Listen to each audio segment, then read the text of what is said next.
5, 4, 3, 2, 1, 0.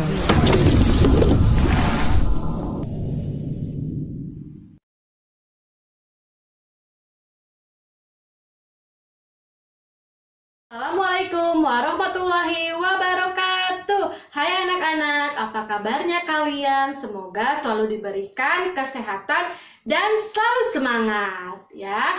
Untuk hari ini kita akan belajar tema 3, subtema 2, pembelajaran 1 dan 2. Tetapi sebelum ke pembahasan, alangkah baiknya kita bersama-sama mengucapkan basmalah. Bismillahirrohmanirrohim. Baik anak-anak, hari ini kita akan belajar bahasa Indonesia, matematika, dan PPKN. Kali ini bahasa Indonesianya adalah wujud benda. Ada yang tahu apa itu wujud? Ya, betul. Wujud adalah isi dari suatu benda atau zat. Kalau kita menyentuh atau memegang suatu benda, maka kita akan merasakan bentuk dan wujudnya. Benda dapat berubah wujud. Ada 3 macam wujud benda, yaitu padat, cair, dan gas. Meja, kursi, dan lemari adalah contoh benda padat. Air, oli, dan minyak goreng adalah contoh benda cair. Udara dan uap air adalah contoh benda gas. Selanjutnya, mengidentifikasi massa benda. Ya, ada yang tahu massa itu apa? Ya, massa adalah jumlah bahan penyusunan yang terdapat pada benda ya. Satuan massa umumnya adalah gram dan kilogram. Massa diukur menggunakan timbangan atau neraca. Nah, ini contoh gambar timbangan atau neraca. Selanjutnya kita akan mengetahui volume benda. Ya, contohnya ya, pada hari Minggu, Melani membantu ayahnya menguras kolam ikan di taman depan rumahnya. Setelah dibersihkan, kolam diisi dengan air kembali menggunakan ember. Nah, ayahnya menggunakan ember besar untuk mengambil air. Melani menggunakan ember yang kecil. Ember besar berisi lebih banyak air daripada ember kecil. Ember merupakan ruang yang ditempat air. Semua benda menempati ruang. Ukuran yang ditempati suatu benda dinamakan volume. Makin besar benda, makin besar ruang yang diperlukan. Hal itu berarti benda besar mempunyai volume yang besar. Sebaliknya, benda yang kecil mempunyai volume yang kecil. Anak-anak, selanjutnya kita akan belajar matematika, yaitu dengan satuan jarak. Ada yang tahu apa itu jarak? Betul, jarak adalah istilah yang digunakan untuk menyatakan panjang atau kejauhan dari dua tempat maupun objek. Ukuran satuan dasar panjang atau jarak yang pada umumnya digunakan dan paling sering kita dengar adalah kilometer dan meter.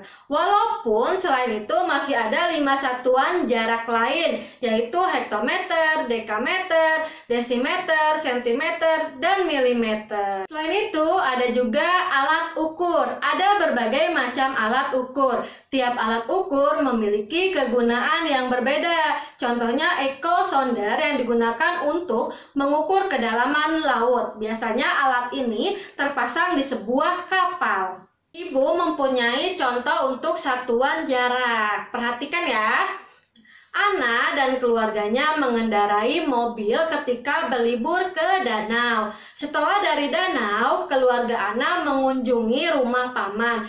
Jarak rumah Ana ke danau 15 km 700 meter. Jarak danau ke rumah paman 5.250 meter. Pertanyaannya, berapa jarak rumah anak ke danau dalam satuan meter?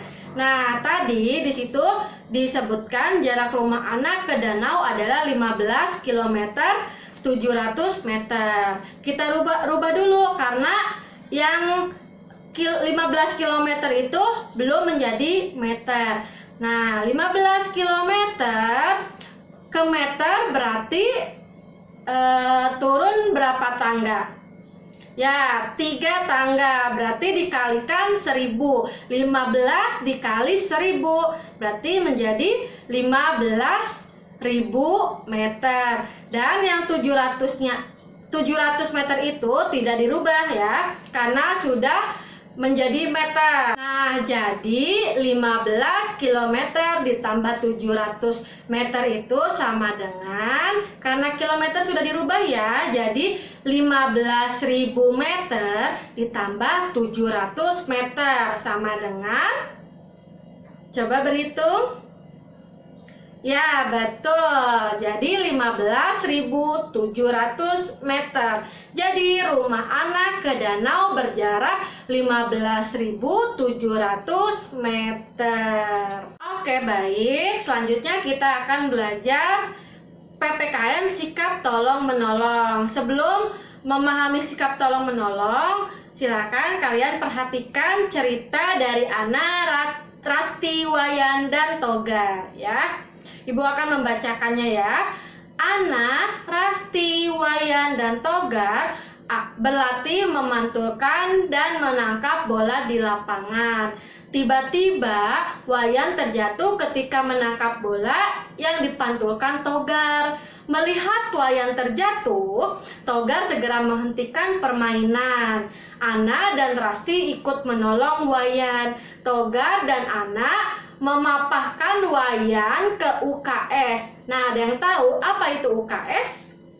Ya, betul, karena di sekolah kita ada UKS. Pasti kalian sudah tahu UKS adalah usaha kesehatan sekolah. Ya, kita lanjut ke cerita. Rasti memanggil ibu guru. Wayan kemudian diperiksa oleh ibu guru. Setelah diperiksa, ternyata lutut Wayan lecet. Rasti membantu membersihkan luka Wayan. Ana mengambilkan obat merah di kotak P3K. Nah, P3K adalah pertolongan pertama pada kecelakaan. Togar membantu mengoleskan obat merah ke luka Wayan. Perilaku Ana, Rasti, dan Togar dalam menolong Wayan adalah tindakan yang terpuji. Tolong menolong memiliki manfaat meringankan beban orang lain, mempererat persahabatan, dan menciptakan rasa nyaman di hati. Nah, jadi jika kalian melihat teman, saudara, atau siapapun yang membutuhkan pertolongan, maka dari itu kalian harus menolongnya. Karena menolong ini tindakan yang terpuji atau perbuatan yang terpuji. Oke, pembahasan hari ini sudah selesai. Mudah-mudahan kalian memahaminya dan mudah-mudahan ilmunya bermanfaat. Amin ya Allah ya Robbal Alamin. Untuk penugasan silahkan kalian lihat di e-classroom. Untuk menutup pembelajaran hari ini, mari bersama-sama kita mengucapkan hamdalah. Alhamdulillahirabbil alamin. Tetap semangat ya, dan selalu jaga kesehatan. Wassalamualaikum warahmatullahi wabarakatuh. Dadah.